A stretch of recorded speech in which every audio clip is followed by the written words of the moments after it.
Bonsoir. Bonsoir. Mais je ne peux plus vous appeler comme ça maintenant. Il faut que je vous appelle Raël. C'est mieux? Pourquoi? C'est plus court? Pourquoi? Pourquoi Raël? Oui. C'est le nom que ces extraterrestres m'ont donné, qui veut dire messager, tout ça. Vous êtes journaliste à l'origine, vous l'étiez. J'étais journaliste le 13 décembre 1973, lorsque c'est ce matin du 13 décembre, donc j'ai soudain eu envie, au lieu d'aller à mon bureau, à Clermont-Ferrand, une petite ville du centre de la France, j'ai eu envie de partir dans la campagne, sans savoir pourquoi, alors que j'étais attendu à mon bureau, et je suis arrivé dans le cratère de ce volcan qui s'appelle le Puy de la Sola, environ à 10 km de la ville, et là j'ai vu dans le ciel une lumière clignotante, très brillante, et c'était le départ de cette extraordinaire aventure. Assez des fonds Exactement. pour construire une ambassade à Jérusalem. Si possible, pour accueillir ces extraterrestres. Mais pourquoi Jérusalem?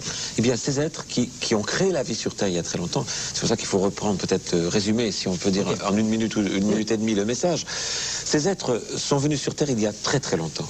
Il n'y avait pas de vie sur la Terre. Ils ont fabriqué d'immenses laboratoires et grâce à ce que les hommes redécouvrent maintenant, c'est-à-dire l'ingénierie génétique dont on parle tant ces jours-ci, ils ont fabriqué avec donc l'acide désoxyribonucléique ou ADN la vie sur Terre, y compris les hommes qu'ils ont fait à leur image. Et toutes les religions du monde racontent ce qu'ils ont fait sur Terre.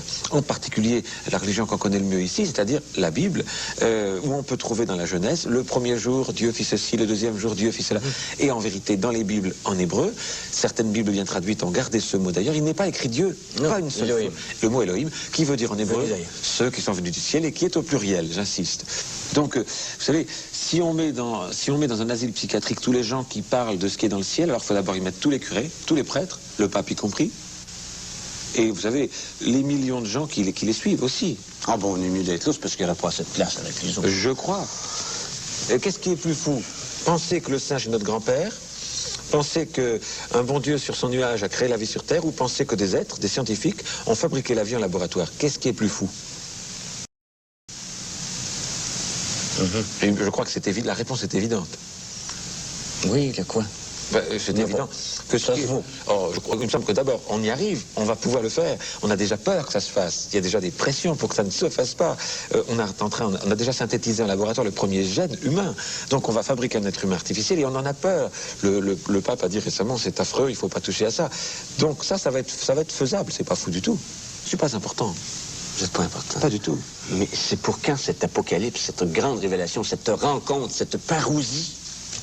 Le mot est merveilleux.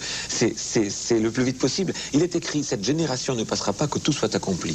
Cette génération a commencé en 1945. Il est écrit où? Dans les Écritures, dans la Bible. Ah oui, mais c'est pas de votre lousse. Mais moi, je ne viens que confirmer les Écritures. Et il est écrit également que cette époque arriverait maintenant, quand le peuple juif retrouverait son pays. Ça s'est produit en 1947. Quand tout ça a été écrit, tout ça a été préparé, qu'il viendrait un être un paraclet, c'était dit, qui détruirait le mystère de Dieu. J'arrive, comme cela a été prévu, pour expliquer qu'il n'y a pas de Dieu, pour détruire le mystère de Dieu, mais qu'il y a des êtres comme nous, qui sont dans le ciel, qui nous aiment et qui nous ont créés à leur image. Un autre qui développe le système politique qui existe chez eux pour nous montrer comment on pourrait changer ce qui se passe sur Terre, créer un gouvernement mondial, enfin amener un peu plus de paix sur la Terre. Quelle joie, imaginez le jour où on va avoir construit cette ambassade, le jour où vous allez être, j'espère, avec nous et où vous allez voir pour la première fois dans l'histoire de l'humanité arriver des êtres d'une autre planète pour rencontrer les humains. Quel jour exceptionnel. Ah, n'avez-vous pas envie d'être là? Pas tellement. Ah non, pas tellement. Vous n'aimeriez pas être là pour voir venir du ciel des extraterrestres? C'est quand? Peut-être. Imaginons que ce soit l'année prochaine. Ah, ça m'intéresse pas. Pourquoi? Vous avez peur d'eux? Ah, j'ai pas peur d'eux, c'est un peu de vous que j'ai peur. Non, mais imaginez que ça soit...